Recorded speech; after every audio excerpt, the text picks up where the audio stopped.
Imagina uma partida de futebol decisiva onde, do nada, no meio de um ataque perigoso, o juiz decide que a zaga está muito lenta. Ele entra em campo, toma a bola e chuta direto para a arquibancada. É uma imagem bem forte, mas, bom, para muitos juristas foi meio que isso que aconteceu com a nossa mais alta corte nos últimos anos. Exatamente. E a pergunta que não quero calar é: quem realmente dita as regras no Brasil de hoje? É o presidente da República ou é o Supremo Tribunal Federal? Sejam todos muito bem-vindos ao Plantão Brasília. Eu sou a sua apresentadora e hoje nós vamos mergulhar de cabeça nos bastidores do poder. E olha, é um mergulho profundo mesmo, porque a gente vai dissecar uma entrevista surpreendentemente franca do ministro Gilmar Mendes, né? Pois é. Mas antes da gente abrir essa caixa preta, já sabe, se inscreve aqui no Plantão Brasília, deixa aquele like maroto e comenta aqui embaixo o nome da sua cidade. A gente quer saber de onde você está acompanhando para fortalecer a nossa comunidade. Com certeza.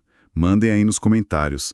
E, voltando para a entrevista, o ministro basicamente admite que, em certos momentos, o STF, talvez mande mais do que o próprio presidente da República. É uma declaração de peso, caramba! E para entender como a gente chegou nesse nível de protagonismo, a gente tem que voltar um pouco no tempo, lá para 2019. Exato.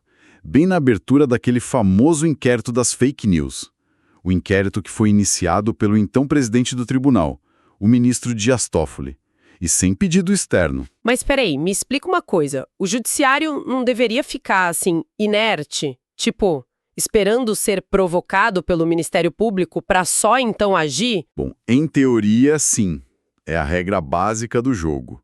Mas a manobra ou a inovação jurídica aí foi usar uma brecha no regimento interno deles mesmos. Aquela regra antiga sobre investigar crimes fisicamente dentro do prédio do STF. Essa mesma. Eles interpretaram que a internet, ao espalhar ataques contra a honra dos ministros, funcionava como se fosse uma extensão dessas dependências físicas. Nossa. E o Mendes chama isso de contrafogo. Uma defesa ativa, porque, segundo ele, o tribunal estava sob ataque e não confiava que a Procuradoria-Geral ia fazer alguma coisa. Contrafogo. Tá, mas se a mesma instituição acusa, investiga, julga e ainda por cima é a vítima da história, onde fica o contrapeso? É um curto-circuito total na separação dos poderes, né? Sem dúvida. E é um curto-circuito que pavimentou o caminho para o que viria logo depois.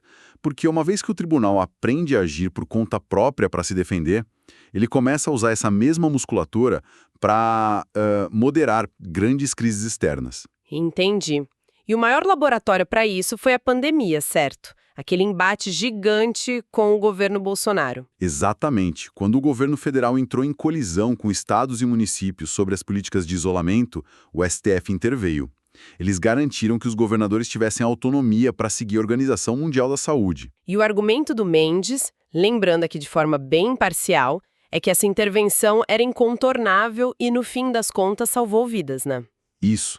A gente só está relatando os fatos e a visão deles. Para eles, foi uma ação de emergência.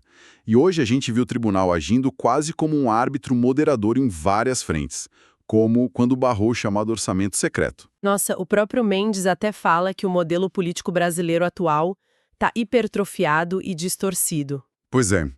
Na visão do STF, se o sistema legislativo e executivo cria vácuos de poder, a justiça passa a ser o único freio de emergência para evitar um colapso institucional. Tá, até aí a gente está falando de saúde pública, orçamento, crises com, um verniz de interesse público. Mas a narrativa muda de tom quando a gente sai dos holofotes e entra nos escândalos financeiros de portas fechadas. Ah, sim. Especialmente no caso do Banco Master e a prisão do empresário Daniel Vorcaro. O Mendes soltou uma declaração bem enigmática sobre isso.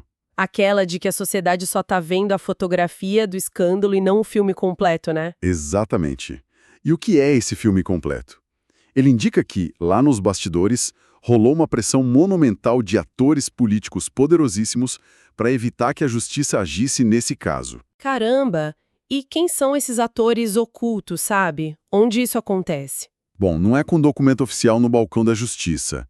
É no ecossistema de poder da elite brasileira.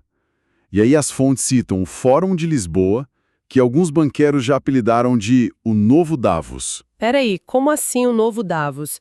Como que um congresso acadêmico em Portugal entra nessa engrenagem de pressão? É que o Fórum de Lisboa não é só um ciclo de palestras.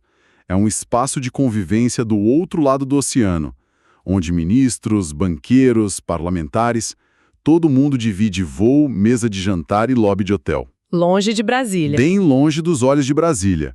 Então, a pressão que dita o ritmo desse filme não é explícita. É uma rede de influências muito mais sutil, feita de acordos de cavalheiros. O que deixa a gente com um cenário, no mínimo, perturbador. Porque se a prisão desse empresário é só a fotografia que vazou pra gente, quem são os diretores ocultos coordenando o resto do filme? É o X da questão. E que empurra a gente para a grande ironia dessa estrutura toda. Se o sistema original quebrou e o STF precisou vestir a camisa de moderador absoluto, assumindo esse poder todo para manter a ordem, Quem vai ter poder suficiente para apitar os limites do próprio árbitro quando os créditos desse filme subirem, né? exato.